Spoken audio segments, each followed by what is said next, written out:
UP सरकार के cabinet मंत्री ओम प्रकाश राजभर ने एक बार फिर समाजवादी पार्टी में बड़ी टूट का दावा किया है।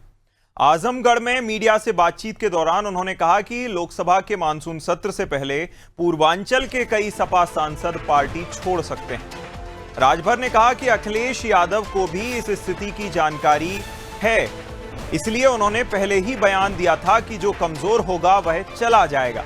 उन्होंने यह भी दावा किया कि पिछले 24 घंटे में वे 4 बार सपा में टूट की संभावना जता चुके हैं। इससे पहले राजभर ने सोशल मीडिया प्लेटफॉर्म एक्स पर सपा नेतृत्व पर निशाना साधते हुए लिखा था कि बागी सांसदों का एक गुट तैयार हो सकता है।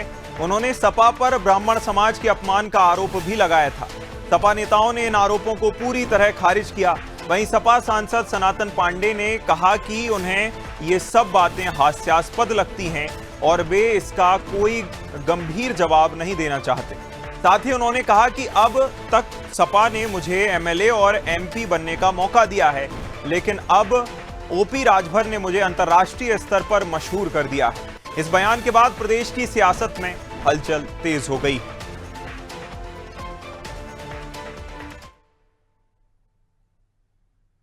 सपा में तो अभी 25-26 सांसद टूटने को तैयार बैठे, हम लोग तोड़ ही नहीं रहे हैं। हम लोग तो 27 में जानते हुए अपने आप ही टूट के चले जाएंगे। समाजवादी पार्टी का संचालन श्री अखिलेश यादव की साइकिल नहीं कर सकती। वो साइकिल सैफई जा सकती है, लेकिन सत्ता की गलियारे में नहीं जा सकती। कुछ भी कहे जाने वाले लोग,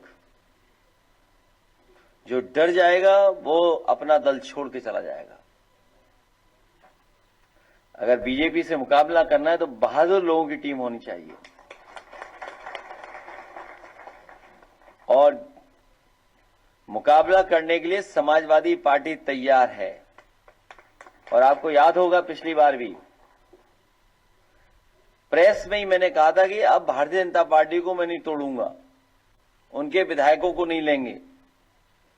भारतीय जनता पार्टी जो औरों की पार्टी तोड़ रही है, औरों के सांसद छीन रही है, यूपी में उन्हीं के विधायक तैयारी में हैं पाला बदलने के लिए। और कई ऐसे लोग हैं वो समय पे ही पत्ते खोलते हैं, उनका भरोसा ही नहीं। वो चल सन्यासी मंदिर में।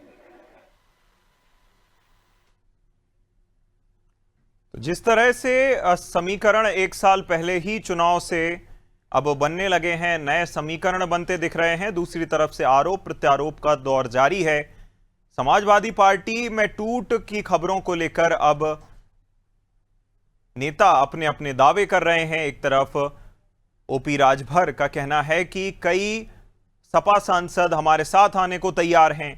दूसरी तरफ अखिलेश यादव की ओर से बहादुरी की बात कही जा रही है।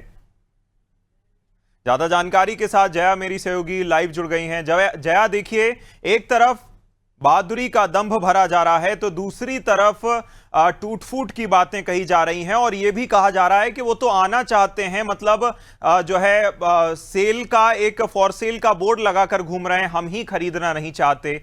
ये किस तरह की जो है स्थिति, क्योंकि एक साल अभी है, लगभग कुछ टाइम तो है चुनाव होने में। जया देखिए, सबसे बड़ी बात है कि जिस तरीके से 2027 के विधानसभा चुनाव से पहले लगातार समाजवादी पार्टी के मुखिया अखिलेश यादव हैं और यहाँ ओम प्रकाश राजभर भाजपा के मुखिया और कैबिनेट मंत्री भी है मौजूदा। हालांकि दोनों के बीच में वार पलटवार चल रहा है और ऐसे में सबसे दिलचस्प बात है कि ओम प्रकाश राजभर कल ब्राह्मण समाज की बैठक समाजवादी पार्टी कार्यालय पर आयोजित की गई।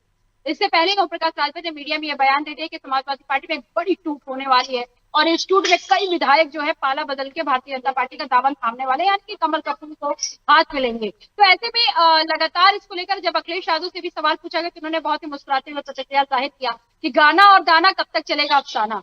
तो ये कहीं ना कहीं अखिलेश यादव ने यह भी कहा कि ओम प्रकाश राजभर को इससे पहले कोई नहीं जानता था। 2017 के पहले उनको कोई यहाँ तक नहीं जानता था कि ओम प्रकाश राजभर कौन है। 2017 के बाद ही उनको जानने लगे हैं लोग। हालांकि 30% ये भी कह रहे हैं कि अभी टिकट फाइनल नहीं हुआ, लेकिन वो एडवांस लेने पैसे चालू कर दिए हैं। और ओम प्रकाश राजभर ये कह रहे हैं कि जो कि राज्यसभा सांसद है, प्रमुख महासचिव है समाजवादी पार्टी के राम गोपाल यादव, वो जो है अमित शाह को चिट्ठी लिख रहे हैं, क्योंकि वो गोमती नगर रिवर फ्रंट मामले में वो आरोपी हैं। उन्होंने भी घालमेल किया है, तो कहीं ना कहीं कौन जेल जाना चाहता है। और ऐसे में अपने को बचाव को लेकर रामगोपाल यादव जो है वो कहीं ना कहीं गृह मंत्री अमित शाह को पत्र लिखकर अपने को बचाव और अपने को एक सुरक्षा कवच तैयार कर रहे हैं। हालांकि बिल्कुल, कहीं ना कहीं जया देखिए बड़ी ही दिलचस्प स्थिति है, और सबसे बड़ी बात यह है कि पुराने समीकरण मिट रहे हैं, नए समीकरण बन रहे हैं। यह देखना होगा कि समीकरण आगे किस तरह से बने रहते हैं या नहीं बने रहते हैं, टूट फूट होती है या नहीं, ये देखने वाली बात होगी। तमाम जानकारी के लिए बहुत शुक्रिया जया।